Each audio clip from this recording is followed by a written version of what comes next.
My name is Mubarak, and this is En Masse.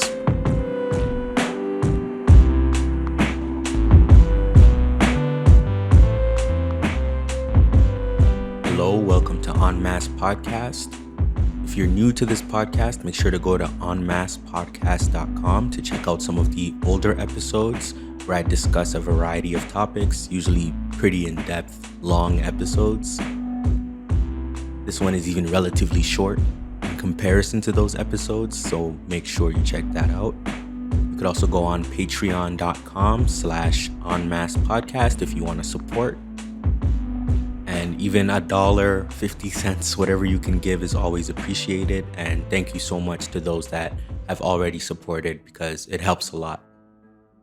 Anyways, as I'm sure many of you have heard, America has finally decided to further instigate a conflict with Iran in the assassination of military leader Qasem Soleimani. This contradiction has been brewing for decades and is by no means a recent phenomenon. But before we even get there, I think that a basic understanding of capitalist imperialism should first be described. On some level, we all understand that America is an imperialist country, but generally, people have a pretty vague understanding of what this actually means. For some, it's merely a fact of their military activities globally, and for some, it's simply the fact that they dominate the globe economically, politically, etc., etc. All of these points touch on the truth, but we need to get to the root of the matter to understand this properly.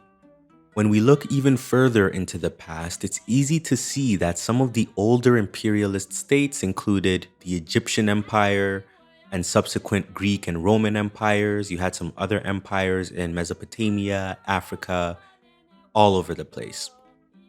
And almost everywhere in the world we look, where class societies began to form together with large states, we see very similar trends. The major difference, though, between imperialism in the modern day is that it's functioning in a context where the dominant mode of production and exchange is capitalism. This is a context where the main mode of exploiting workers is wage slavery.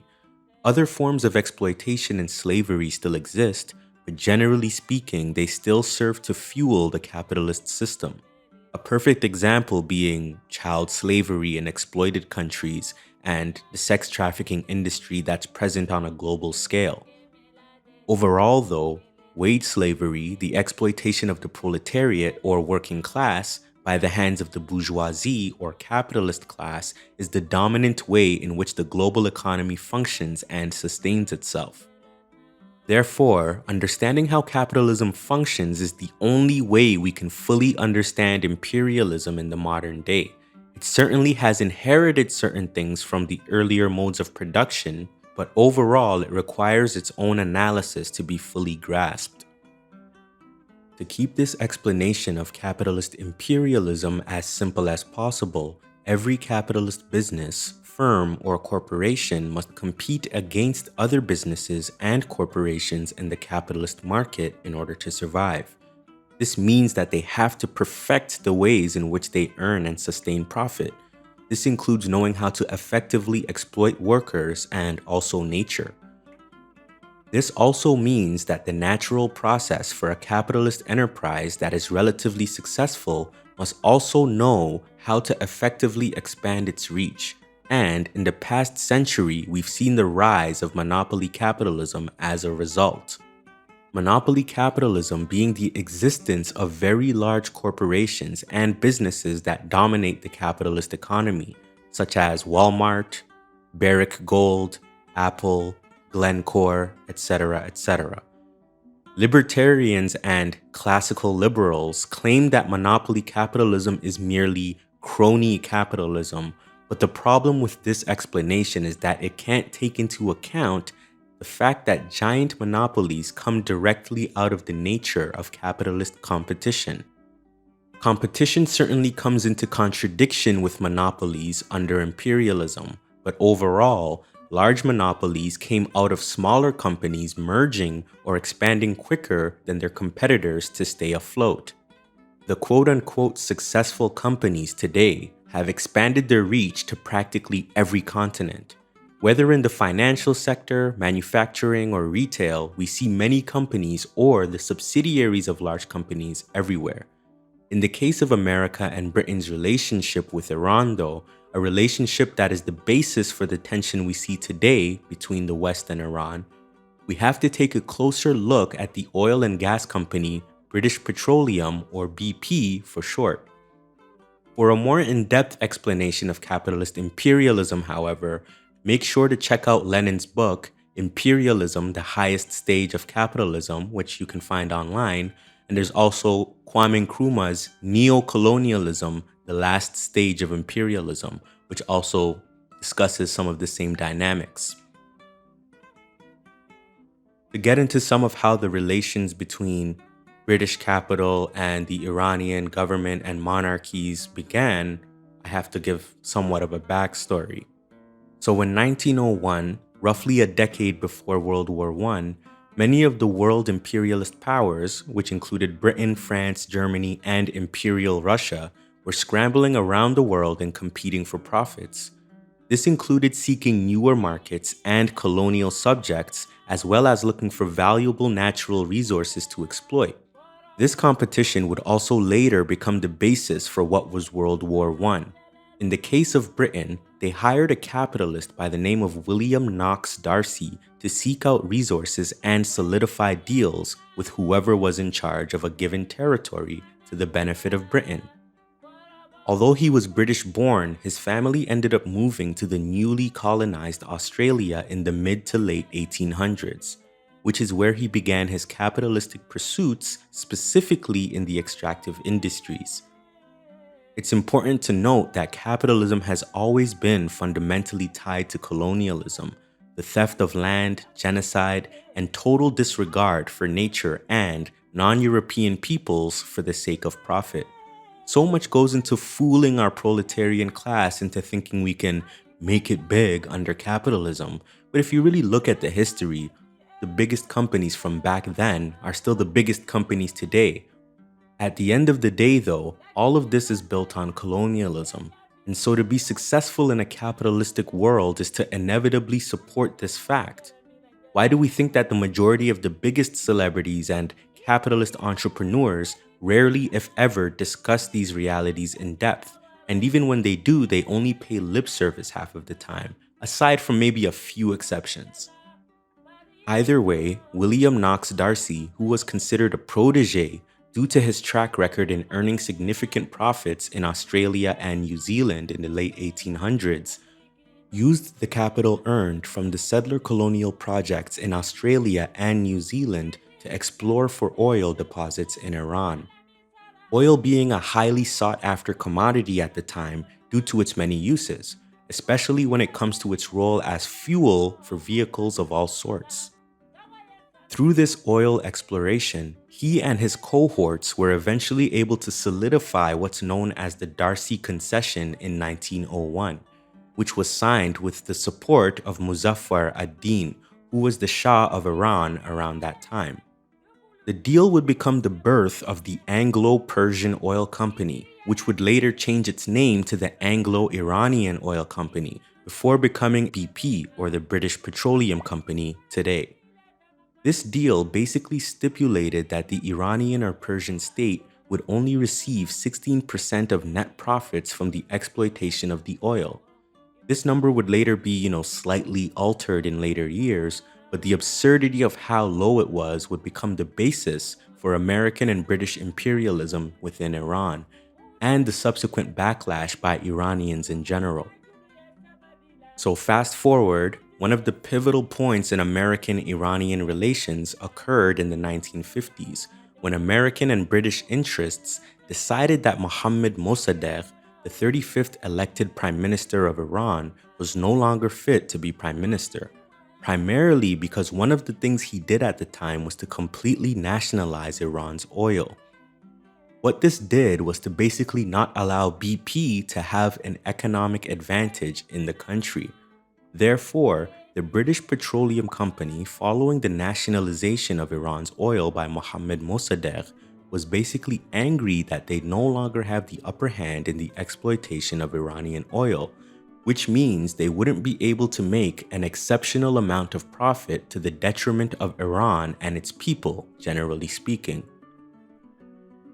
To specify, the Iranian government in the year 1933 were receiving a fixed rate of royalties that was 4 shillings per ton of oil sold by BP, and this 4 shillings per ton of oil sold comes roughly to £6 sterling in terms of what it would be worth today, or roughly $8.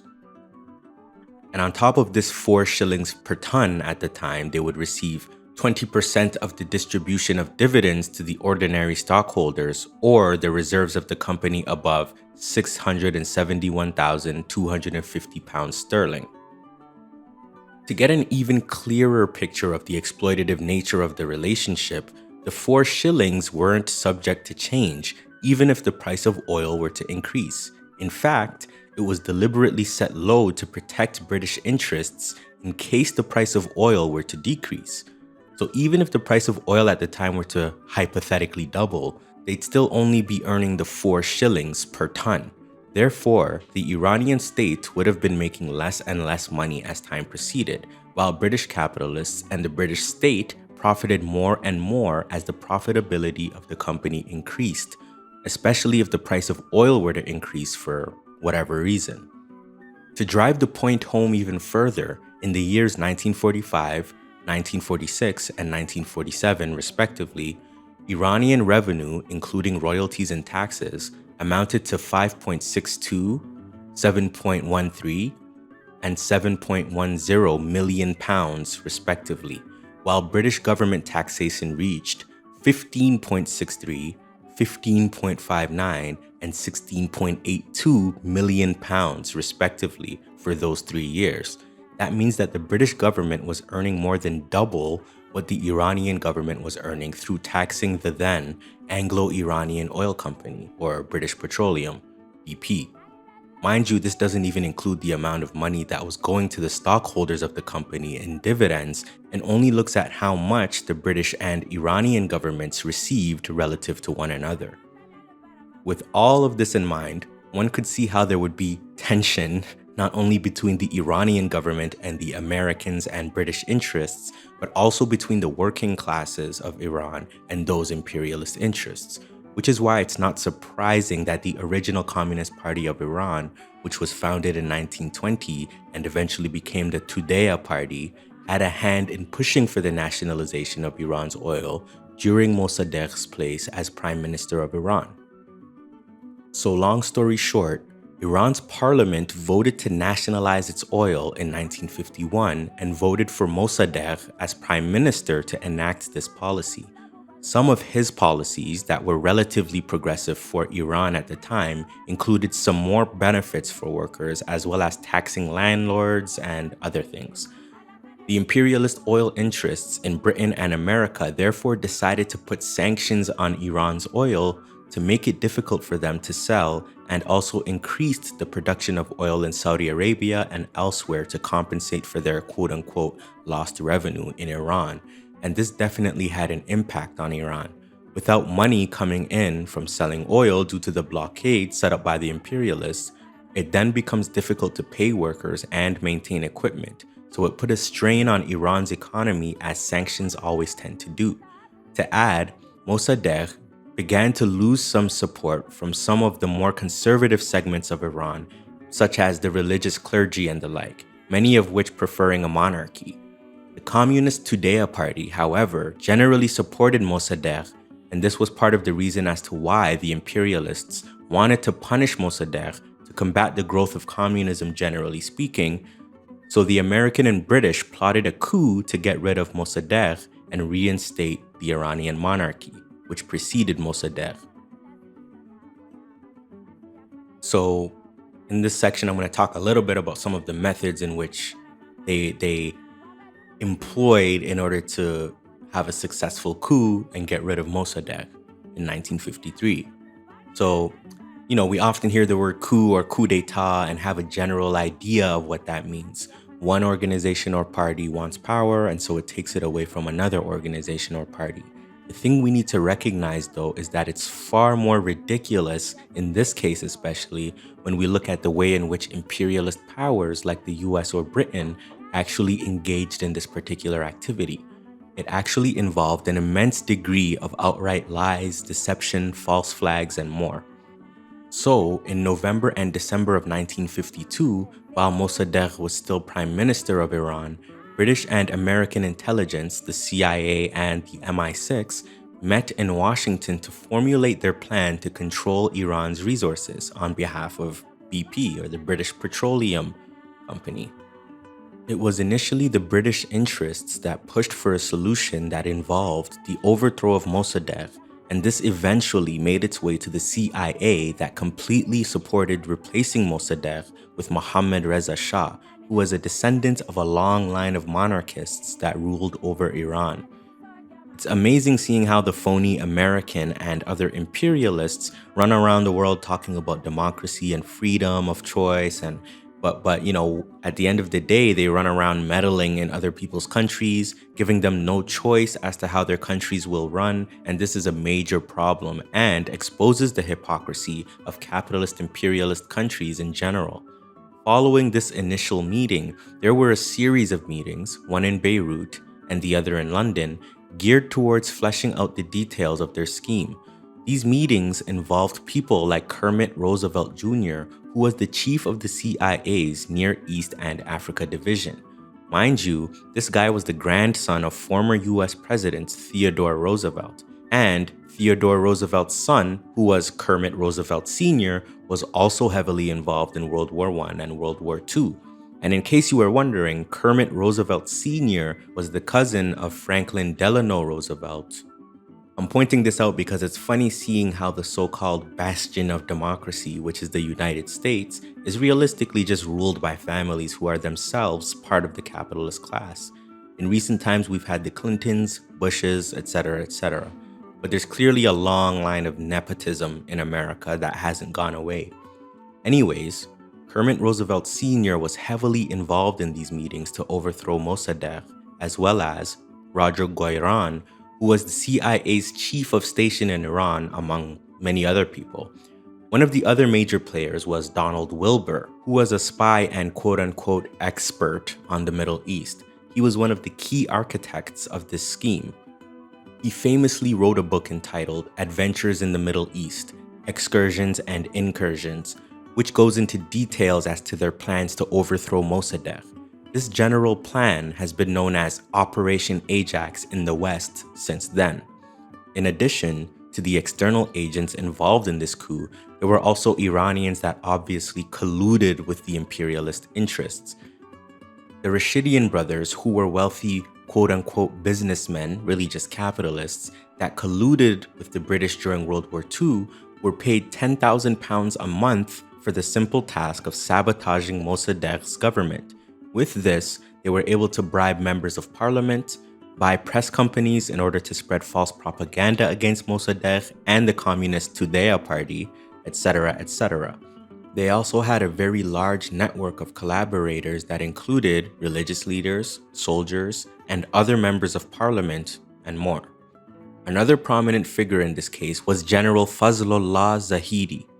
He was a general under the previous Shah before Mossadegh was elected prime minister, and also a Nazi collaborator during World War II. Another clear sign that the imperialists are always fine with Nazis so long as they don't step on their toes. What we need to take into account here, just as a bit of an overview, is that the Western imperialists, in this case Britain and the United States in particular, directly acted in favor of their capitalist interests, colluded with willing Iranian capitalists in conjunction with the monarchy, and actively went against an attempt for the Iranians to take control of their resources. This is a case where it's very clear and a very obvious case of the state and capitalist interests working together in order to basically make profit. At the end of the day, that's what this is all about. In order to facilitate this plan of theirs, they resorted to false flag bombings, deliberately false propaganda, bribery, scapegoating, and used outright force against the more revolutionary and progressive forces within Iran, up until and after the coup was successful in 1953. They also engaged in scapegoating the communist Tudeh party, specifically by bombing the houses of public figures as well as sending them threats via phone calls and more.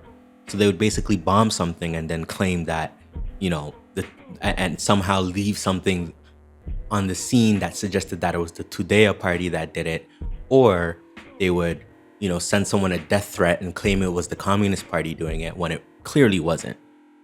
But this was a way to obviously diminish the influence of the communists against, the general public, but also a way to just basically sever the Mosaddegh government as well, because people knew that the Communist Party had somewhat of a relationship with the Mosaddegh party. So the proletarian working class of Iran, many of which supporting the communist Tudeh party, generally supported Mossadegh's time as prime minister. But this relationship was certainly more like critical support, since there were periods where they were more antagonistic to Mossadegh. What's interesting is that the communist Tudeh party had a pretty large underground military apparatus and had a ton of supporters in the working class. Some of the numbers are in the hundreds of thousands of supporters. But due to a number of factors, they were unprepared for the coup, and the party was decimated when in 1953, the imperialists got rid of Mossadegh and reinstated the monarchy. Some writers have suggested that this failure was in part due to their inability to organize the peasants, which was the majority of the population before the coup. This is interesting since what made China's revolution so successful was their ability to organize peasants or semi-proletarians in conjunction with its growing proletariat in the urban areas. Apparently, the party did attempt to organize peasants in the years prior to the coup, but this failed due to internal issues as well as due to state repression. Some of this was due to ideological errors as well. Overall, though, it would seem that to a certain degree, the Tudeh Communist Party were relying too heavily on their relationship to Mossadegh to assist them in crushing the coup. Point being that the Tudeh Party as well as the USSR had already warned Mossadegh about the coup, yet it still occurred regardless. Apparently, when the coup or counter-revolution began, Tudeh members were told that there would be an uprising against the Shah. So basically, you had the Tudeh leadership telling their rank-and-file membership that we're gonna fight back, and this was basically the following day after the Shah was in power. But for whatever reason, this was withdrawn, and the Communist Party and its military network were decimated by the Shah afterwards through assassinations, mass arrests, and more, with very little resistance from the party after the coup. And this would end up being a point of contention within the organization, and then some Maoist formations that I'll be discussing in a bit kind of come out of that. But my point in emphasizing the Tudeh party's experience of the coup is so we can draw certain lessons as a proletarian class to overthrow imperialists and capitalists. This context is in many ways different from where I am, of course, in Canada, which is an imperialist country, but there's still a colonial dynamic here in conjunction with imperialism and capitalism that does have some overlap with what we've seen here in Iran. I think the past few decades have also shown the limits of African and other nationalisms without a communist revolutionary approach to moving forward. I don't think it's surprising that the USSR and China were able to do more for their people when they were still socialist, relative to all the other countries that gained independence via nationalism but had no communist dimension to their anti-imperialism. Stalin at this time was supportive of the Tudeh party, which had been heavily suppressed by the monarchy before Mossadegh came into power in 1952. The Tudeh party and the Soviet Union at the time had a very complicated relationship with Mossadegh's National Front Party for the simple fact that they knew that Mossadegh's narrow nationalism could cause imperialist interests to infiltrate the country, as they eventually did. The USSR also supported Azerbaijani and Kurdish communists and separatists in northern Iran shortly after World War II.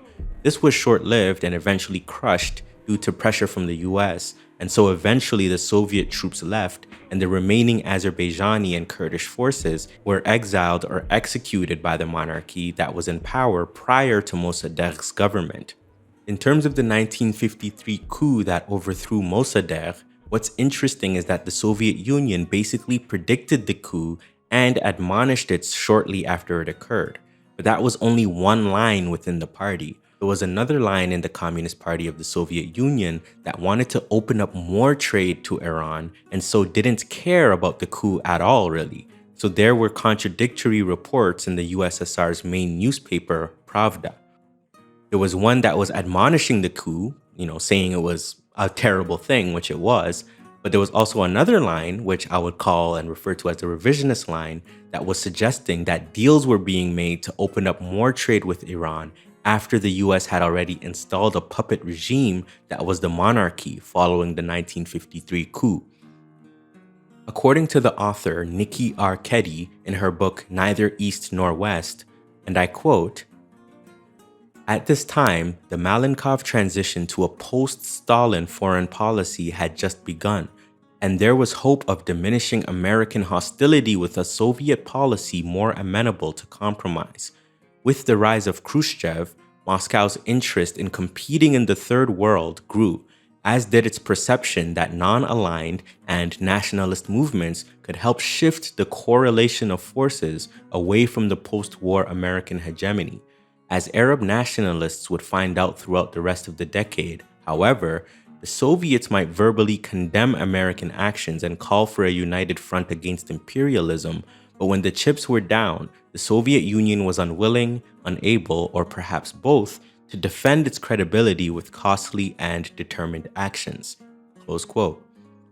Therefore, I think the correct way to interpret this information that I just quoted is that as the USSR transitioned out of its socialist revolutionary phase, which was led by Stalin, into its revisionist phase, in other words, the phase that was the beginning of the reversal of its socialism back towards capitalism, they became far more opportunistic and stopped having a correct political line that would help facilitate the development of socialism both within and outside of its borders. We'd have to make an episode specific to how this looked within the Soviet Union itself, but for now, let's focus on Iran. To quote Keddy even further though, and I quote, "By the mid-1970s, Soviet writers described Moscow's relationship with Iran as very good, and it was. Before the Iranian Revolution, or the Islamic Revolution in 1979, the Soviet Union was the largest market for the export of Iranian manufactured goods. At the same time, Iran had become the largest market for Soviet non-military goods in the Middle East." Close quote. So mind you, when this is taking place, in 1953 you have the coup, i.e. America getting rid of Mosaddegh, a nationalist, for nationalizing Iran's oil for the benefit of Iran, generally speaking, and installing a puppet government, a monarchy with the Shah as its leader. And this is crucial because it's within this period where there's a monarchy and a reactionary government when the USSR had the best relationship with Iran.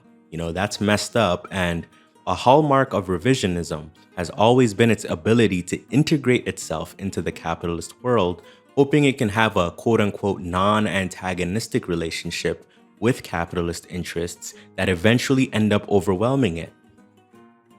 We see that with China today and their quote-unquote non-interference policies, where they basically choose not to have a political line on things that don't directly affect their interests.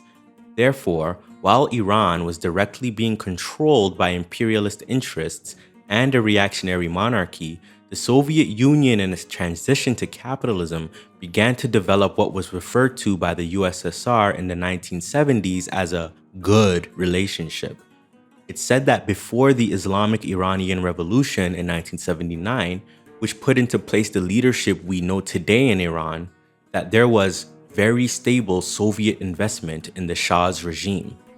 This is evidenced by the revisionist USSR's gas and energy arrangement during this period, as well as the fact that in the 5 years from 1966 to 1970, it sold approximately $344 million worth of military hardware to Iran, which is wild considering what a reactionary monarchy it was. But like I said, this is after Stalin, when Khrushchev and his leadership re-established the beginning of the capitalist reversal that was inherited by Brezhnev, who was the leader in the 60s and 70s, while the reactionary coup was in power.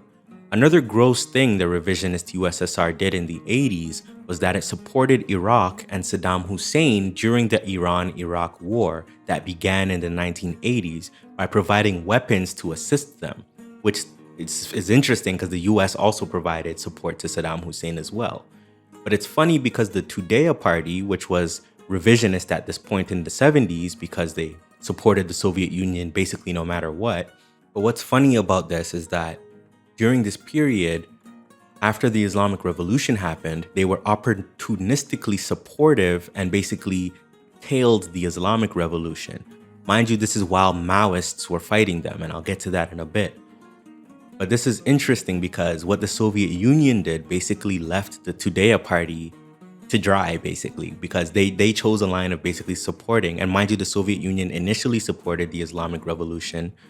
So they supported it, and then when it came to the point where the Soviet Union was worried about their interests in Iraq being taken over by Iran, then they supported Saddam Hussein. But because the Tudeh party had supported the Islamic Revolution, basically when that tension reached its zenith point or its tipping point, then you had the Islamic revolutionaries basically either kill or get rid of, exile, assassinate Tudeh party members. So it ended up, this opportunistic line ended up shooting them in the foot at the end of the day.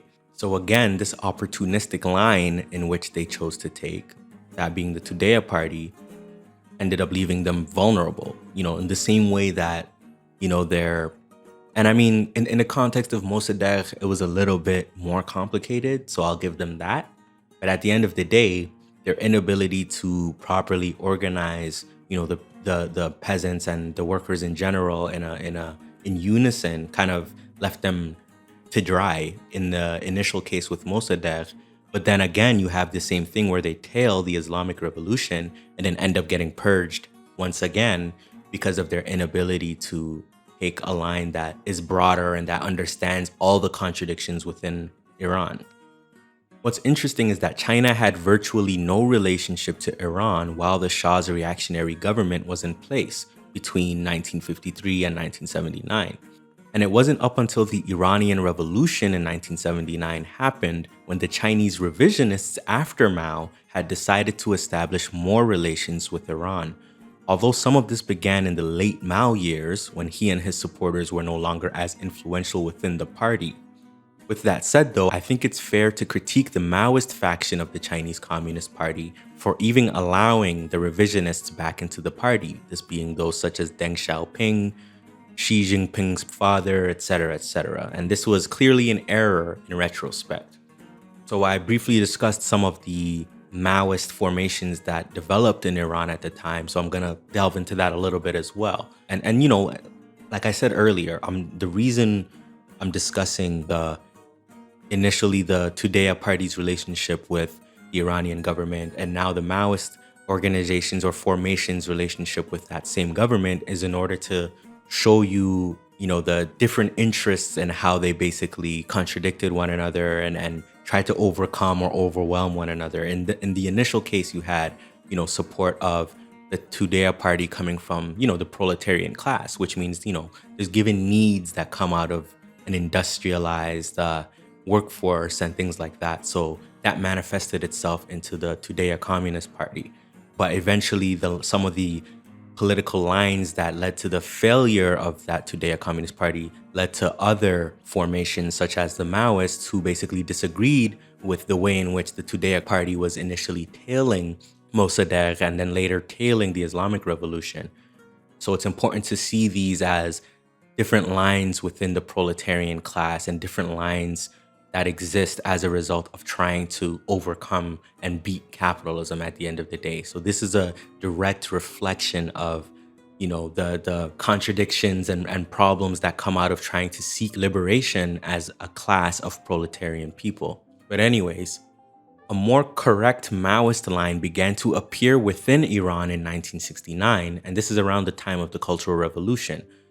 And this line developed within the Organization of Communist Revolutionaries and also right around 1976 when the Union of Iranian Communists, also known as Sarbaderan, was founded and was antagonistic to the Shah as well as the leaders of the Islamic Revolution that are currently still in power.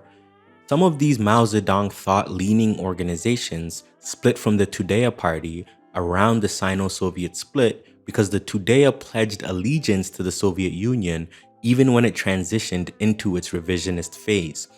Also because of the stark failure of the Tudeh party in doing anything about the coup in 1953, even when they had a relatively large organization with a military dimension as well. So, Sarbar Daran in particular engaged in some military activity in Iran in the early 80s when they attempted a people's war against the current leadership of Iran, which is the Islamic leadership. But this was crushed around 1981 and 82. This Maoist-leaning organization later became the Iranian Communist Party, Marxist-Leninist Maoist, in 2001.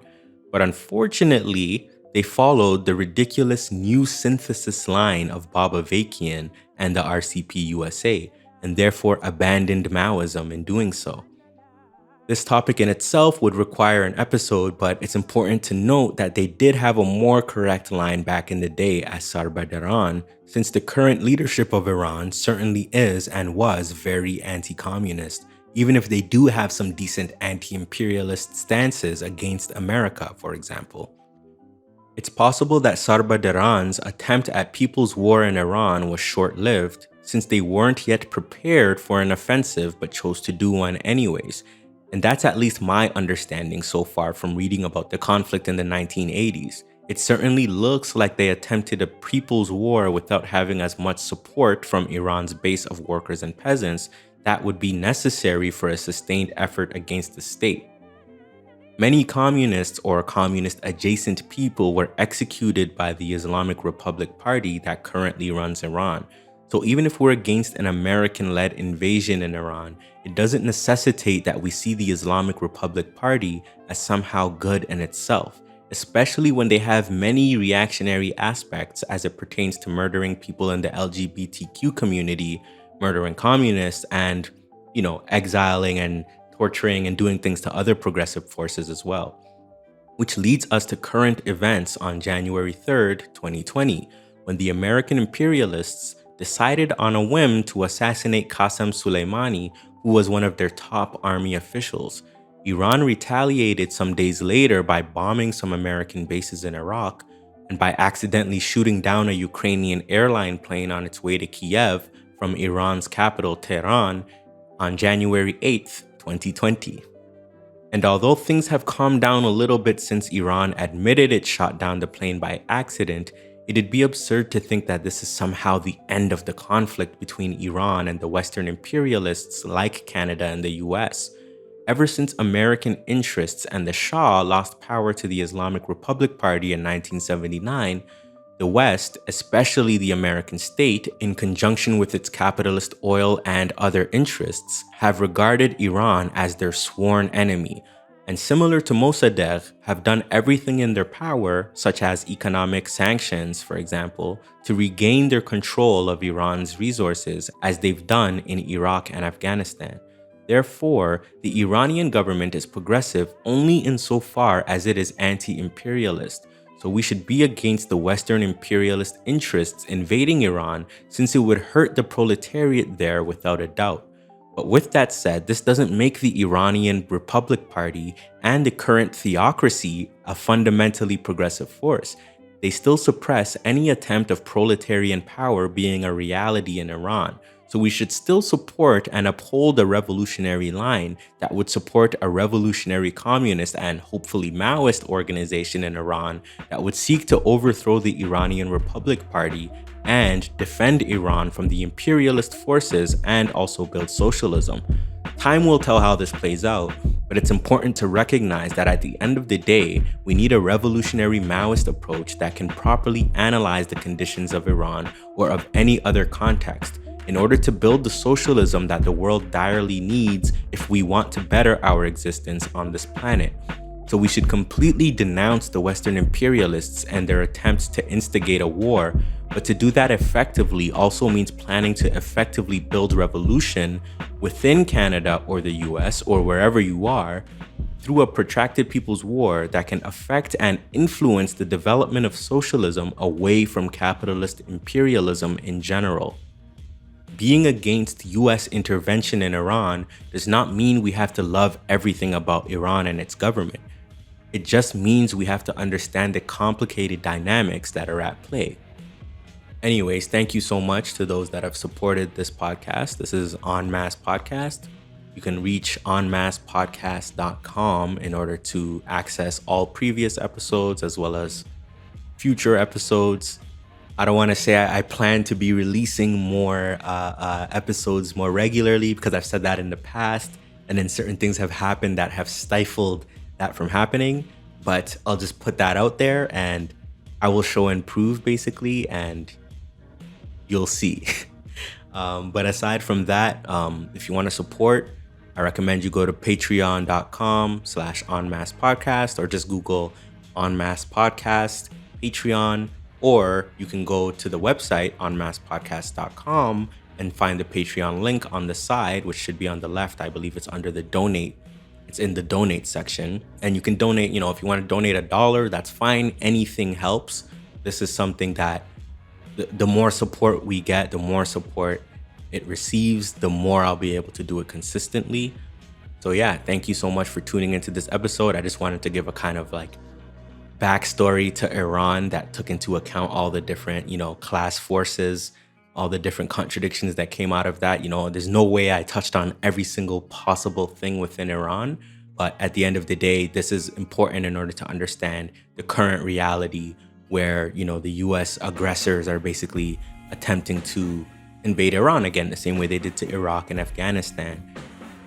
So this is crucial for us if we want to actually understand how to work in a given context and understand that given context and build revolution within that given context when we live in a capitalist world. Anywho, thank you so much for tuning in. Like I said, go to enmasspodcast.com for previous episodes. I plan to release more episodes, but like I said, don't believe me until I actually do it. And thank you.